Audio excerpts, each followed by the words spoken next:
Hey everybody, Thunder Kitten here, and I have some really exciting news that I wanted to tell you about before diving into the newest theory. A couple weeks ago, my buddy Sean E. Animated was telling me about this new animation he's doing that includes Yang Xiaolong, and he needed a voice for it, so he asked me. It looks great. You have to check it out. I'll put a clicky thing somewhere in here, probably. And while you're there, why don't you go ahead and give him a like, show some love, subscribe to his channel to show that you support his animations. I am super psyched to be voicing Yang for this animation, and I cannot wait to share it with you guys. That's about it, so thank you everybody. Salutations, RWBY fans! Are you ready for another RWBY theory? Because I know I am. The good news is, this particular theory contains no spoilers for Volume 4. However, it does contain spoilers for Volume 3, but if you haven't watched Volume 3 at this point, then just why are you watching RWBY theory videos? Okay, mandatory spoiler alert. I can check that off the list. Since I'll be talking about a very sad topic, I'll try and keep things short so as to minimize the devastating effect this could have on our poor little hearts. The death of Penny spurred many debates over the possibility of her being rebuilt, and there are really only two camps you could be in. Either you think that because she's a robot, her hard drive or memory could be recovered and she could come back in a later volume.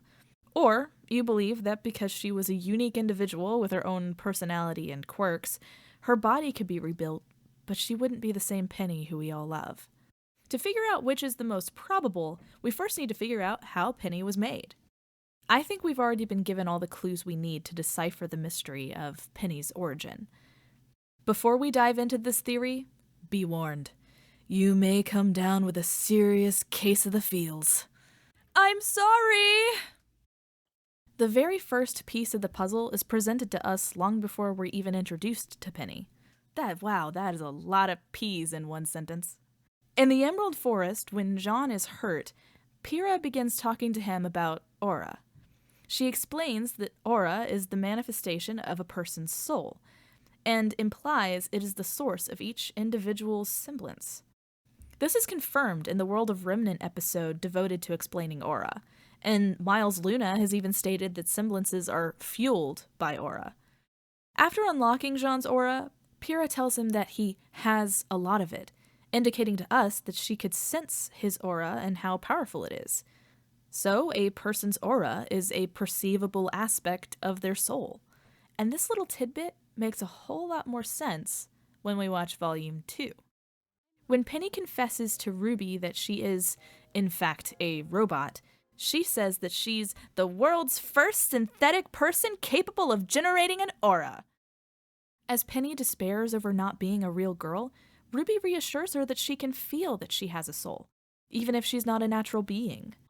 Simply knowing that Penny can produce aura already tells us that, logically, Penny has a soul. But this moment is very important. RWBY is reinforcing the idea that aura, and by extension the soul, can be recognized by someone else. This isn't just something that the great Pyrrha Nikos could do, but other people can do it as well. Maybe this is something that most people, if not everyone, is capable of doing.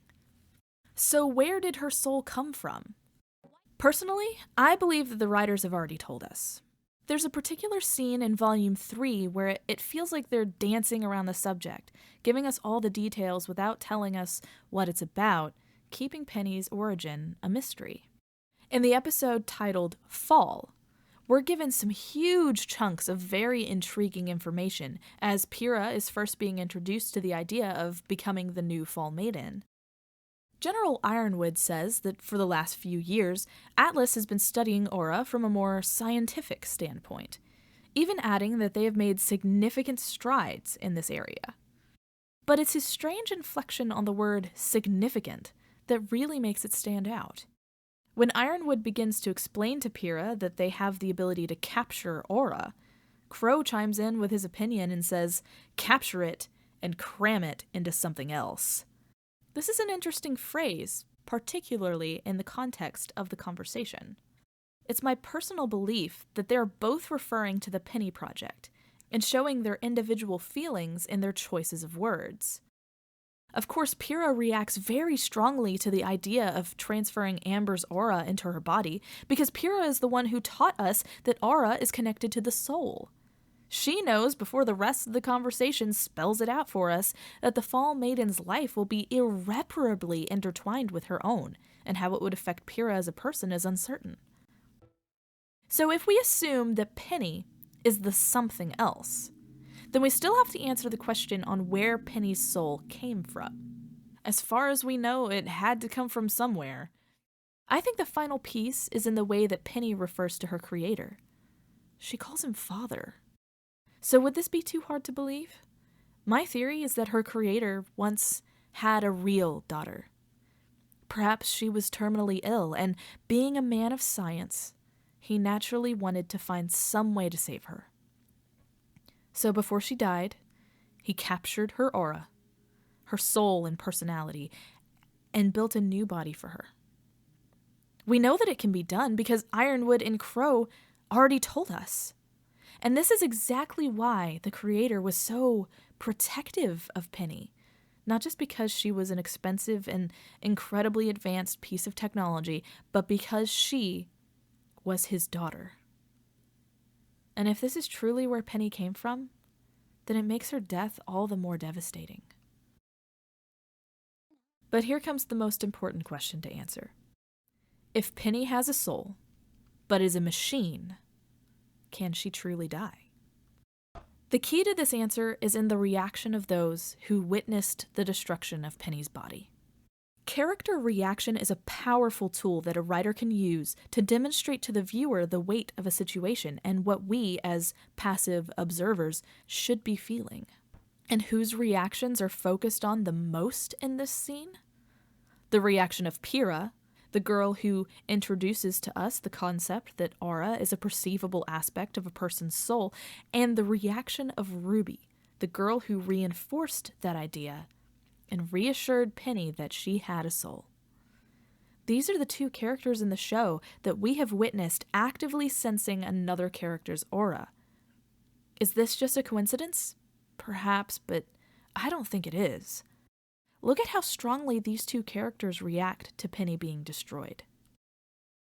Obviously, the pure shock of the situation would have a sizable impact on that, but of all the characters in RWBY, these two are the most qualified to inform us viewers about what's really going on in the story. When I see the look of horror on their faces, I can't help but think that they can suddenly feel that Penny's soul is gone. And that would mean, once and for all, she can never come back to us. So have I gone too far? Is there an important detail that I've overlooked that completely debunks this idea? Leave your thoughts in the comments, and if you've enjoyed this theory, be sure to give it a like and subscribe to my channel to keep up to date with all of my RWBY theories. And as always, thanks for watching. It's quote time! I'm talking about kicking this semester off with a bang! I always kick my semesters off with a yang! It's also a fully customizable high-impact sniper rifle. It's also a gun. She's on the front of every Pumpkin Pete's Marshmallow Flakes box! That was really... What are you doing? She's on the front of every Pumpkin Pete's Marshmallow Flakes box! She's on the front of every Pumpkin Pete's Marshmallow Flakes box! We're just gonna go with one of those. Everything is fine. Pyrrha is fine. Nothing bad ever happened. Ever. Well, that was a thing. Thank you to everybody who submitted their quotes. If you'd like to hear me do some more RWBY or RWBY Chibi impersonations, leave your favorite quotes in the comment section below, and we'll do this again. Bye, everybody.